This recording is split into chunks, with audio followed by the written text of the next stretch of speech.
Olá, meu irmão. Olá, minha irmã. Novamente aqui. Sou o Padre Demétrios, Paróquia São Paulo Apóstolo Sumaré. Estou aqui na Casa Bíblica Ruá, nosso centro de estudos bíblicos.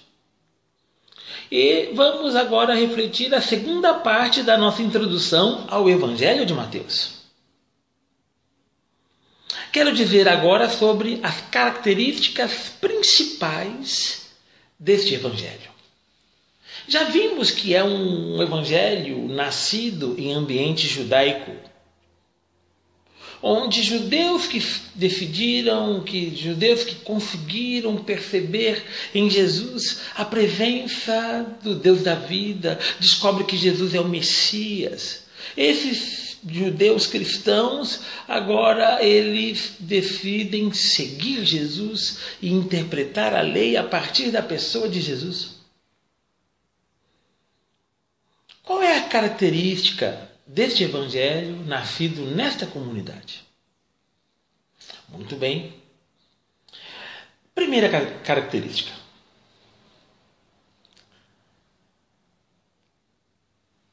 A certeza de que Jesus é Deus presente no meio de nós. No início, no meio e no fim. Em todo o caminho, Jesus está presente no meio de nós. Algumas frases que denotam isso.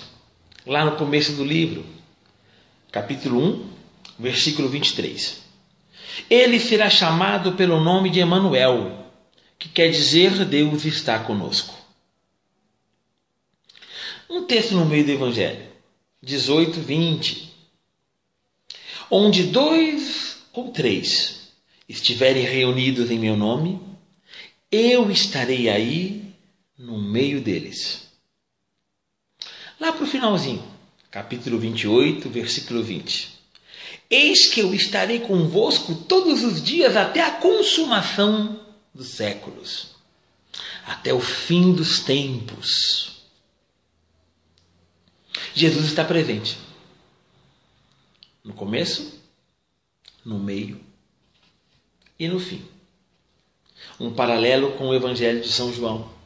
Ele é o caminho, a verdade e a vida.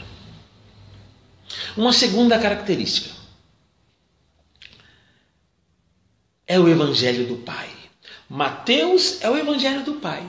Lá em Lucas, Jesus aparece sob a luz do Espírito Santo. É Lucas, o Evangelho do Espírito Santo. Em Marcos, o primeiro Evangelho a ter sido escrito, é o Evangelho do Filho. É o Evangelho de Jesus. O Evangelho cristológico.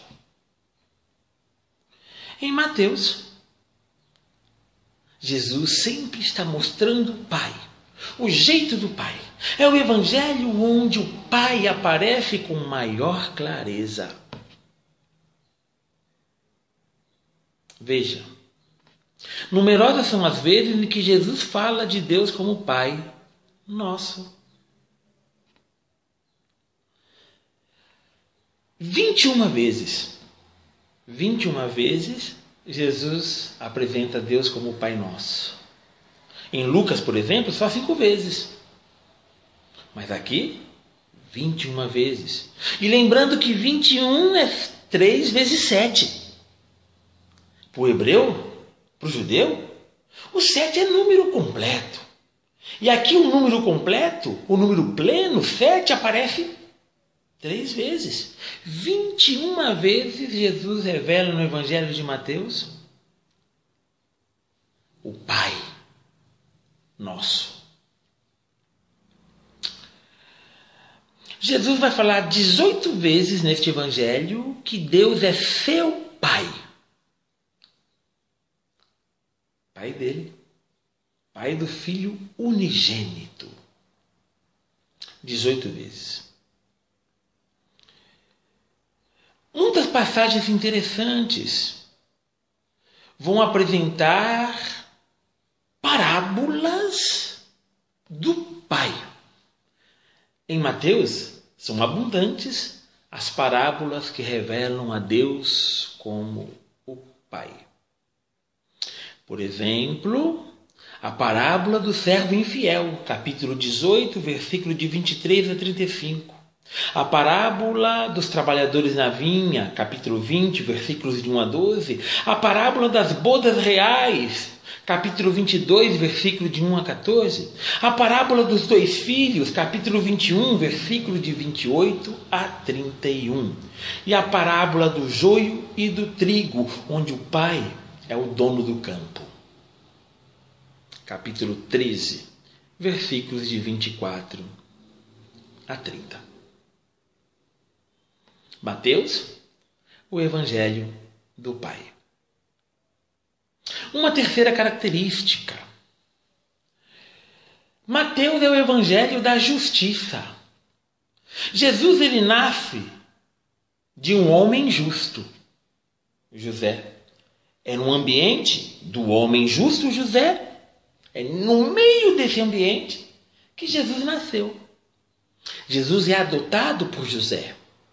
Adotado por José, o justo. As primeiras palavras neste evangelho que Jesus fala para João Batista: deixe como está, pois convém que cumpramos toda a justiça. Capítulo 3, versículo 15. As primeiras palavras de Jesus. Também Jesus vai dizer que a busca fundamental nossa deve ser o reino dos céus e sua justiça. Lembra a musiquinha, não lembra da musiquinha? Buscai primeiro o reino de Deus e a sua justiça. É isso. É isso. Mas também, o Evangelho vai nos mostrar que o julgamento de Deus ele será pela justiça e pela misericórdia que nós praticamos. Capítulo 25, versículos de 31 a 46.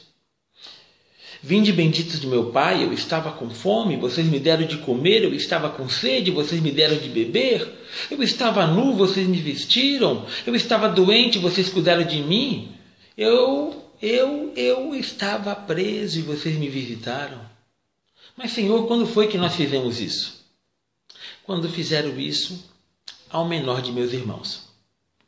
Ao contrário, afastai-vos de mim, malditos, porque eu estava com fome e vocês não me deram de comer, eu estava com sede e vocês não me deram de beber, e assim por diante. A justiça de Deus se faz pela justiça e pela misericórdia que nós praticamos.